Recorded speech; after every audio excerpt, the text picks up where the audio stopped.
Hello दोस्तों, मेरा नाम है आर के और हॉरर नाइट में आपका स्वागत है। अब तक पार्ट 2 में हम लोगों ने देखा कि सूरज जो है वो पेड़ के पास में आने के बाद से उसकी हालत कुछ ज्यादा ही खराब हो जाती है और उसके शरीर में मानो काफी ज्यादा चोट और निशान आती है, जैसे उसके ऊपर किसी ने वार किया है। अब उसके बाद में रात के सोने के बाद में रात के 4 बजे कुछ ऐसा होता है जो सूरज सच में पूरे घर वाले लोग को डरा के रख देता है। आखिर में उस रात को क्या हुआ, तो उसके बाद की आगे की स्टोरी हम लोग आगे शुरू करते हैं। तो चलिए शुरू करते हैं कि आगे उस रात को हुआ क्या था।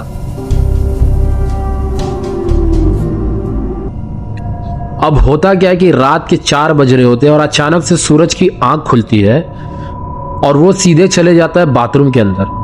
अब ये सारी चीजें देखकर सूरज की माँ भी उठ जाती है, क्योंकि हादसा ऐसा होने के बाद में सूरज की जो माँ होती है अपनी पूरी नजर रखने लगती है कि ये कहीं पर भटक के चले ना जाए और बहुत ज्यादा उसे चिंता होने लगती है उसकी माँ को।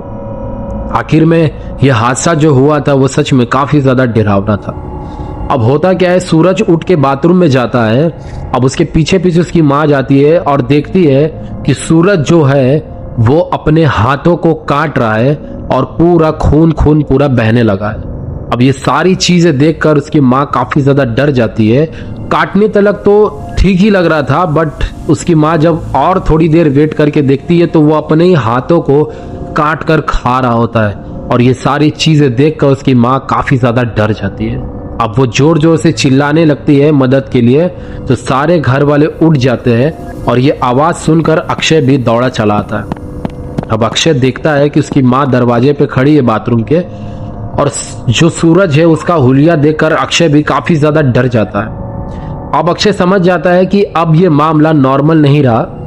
अब जो सूरज की जो हालत है इसे हम लोग ठीक नहीं कर सकते, अब किसी तांत्रिक को ही बुलाना पड़ेगा। और ठीक यही होता है कि एक अक्षय के कोई कांटेक्ट के पहचान वाला था जो काफी दूर से एक तांत्रिक वाले को बुलाता है देखने के लिए कि शायद कुछ मदद मिल सके। और अगले दिन ठीक उसी तांत्रिक वाले को बुलाया जाता है। अब वो वहां पर आकर सूरज की हालत देखता है। अब मानो जो तांत्रिक रहता है वो सूरज को देखकर सच में बहुत ज्यादा एकदम अजीब सा डर जाता है कि मतलब उसने शायद अपने लाइफ में ये पहला केस देखा था ऐसा, क्योंकि सूरज का अब जो हुलिया था ना वो काफी ज्यादा डरावना था। मानो वो किसी खूंखार जानवर से कम नहीं दिख रहा था। उसके जो शरीर पे घाव भी थे वो पूरे नीले पड़ चुके थे और वो बहुत ही अजीब तरीके से आवाज निकाल रहा था।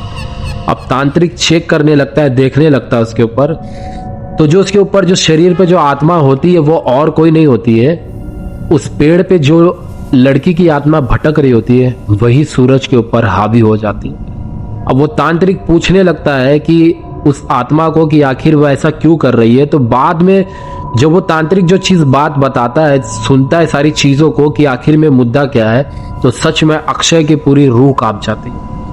वो बताती है कि मैं उसी पेड़ के ऊपर निवास करती हूँ जहां से ये लोग बाइक लेकर आ रहे थे, और वहां से हर एक व्यक्ति गुजरने वाला मेरा दुश्मन है। आखिर में क्यों?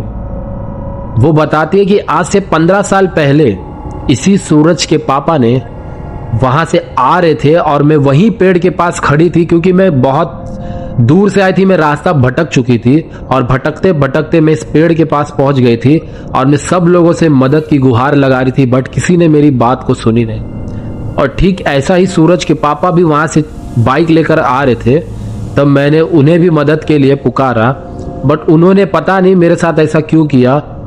उस इंसान ने मुझे बाइक से उड़ा दिया और मेरी वहीं पर मृत्यु हो गई, और तभी से मैं उस पेड़ के पास में भटक रही हूँ और वहीं पे मैं निवास करती हूँ। और वहां से हर एक व्यक्ति जाने वाला जो गाड़ी से जाता है वो मेरा दुश्मन है, और अब मैं इस लड़के को भी ले जाऊंगी क्योंकि मेरा बदला पूरा नहीं हुआ है। अब जो दुख और दर्द जो मेरे घर वाले लोग ने झेला होगा आज से 15 साल पहले, वही चीज मैं इसके घर वाले लोग के भी दूंगी, और अब मैं इस लड़के को भी ले जाऊंगी। इतना सुनते ही सूरज की माँ काफी ज्यादा जोर जोर से रोने लगती है और चिल्लाने लगती है कि अपने बच्चे के लिए उस आत्मा के सामने भीख मांगने लगती है कि मेरे बच्चे को छोड़ दो। तो उस आत्मा ने एक और खुलासा किया, ऐसा कहने लगती है कि बुढ़िया ज्यादा रो मत, तुझे क्या लगता है ये बेटे के साथ में तेरा हो रहा है? बस आज से 15 साल पहले मैंने तेरे पति को मारा था, बस ये लोगों के नजर में ऐसा आ रहा था कि वो हार्ट अटैक से मरा है, बट आज से 15 साल पहले भी उसके मरने का कारण और कोई नहीं, मैं हूं, मैंने ही उसे मारा था। और इतना सुनते ही सूरज की माँ जगह पर बेहोश हो जाती है और सच में घर के अंदर काफी ज्यादा हॉरर सा एकदम डरावना सा माहौल बन जाता है।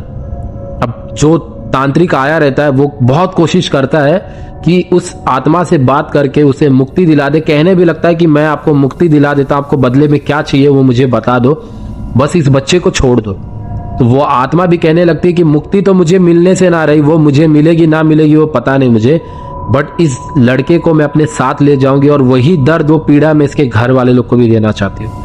अब वो मानने के लिए तैयार नहीं होती है और तांत्रिक भी काफी ज्यादा कोशिश करता है कि सूरज को बचा ले, बट सूरज को वो बचा नहीं पाता है और अंत में यही होता है कि सूरज की भी मृत्यु हो जाती है और उसके शरीर से वो आत्मा चले जाती है, वापस से उसी पेड़ के पास में निवास करने लगती है और आने जाने वाले हर एक इंसान को वो परेशान करने लगती है। इसीलिए आज भी उस सड़क पे उस पेड़ के पास में रात के समय में, वहां रात के समय में छोटे दिन में भी कोई आने के लिए काफी ज्यादा डरता है।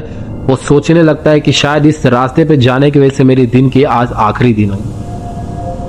और उसके बाद में यही होता है कि जो उसकी आत्मा रहती है वो चले जाती है सूरज को छोड़ के। अब तो सूरज चला गया, उसकी कहानी खत्म हो गई और वापस से उसी पेड़ के पास में उसकी आत्मा निवास करने लगती है और सारा जो कहानी है वहीं पर खत्म हो जाता है। वापस से अक्षय अपने घर लौट आता है। बस ये दोस्तों यही स्टोरी यहीं तक थी और अगले स्टोरी का वेट जरूर करना। मिलते हैं अगले स्टोरी में, तब तक अपना ख्याल रखिए।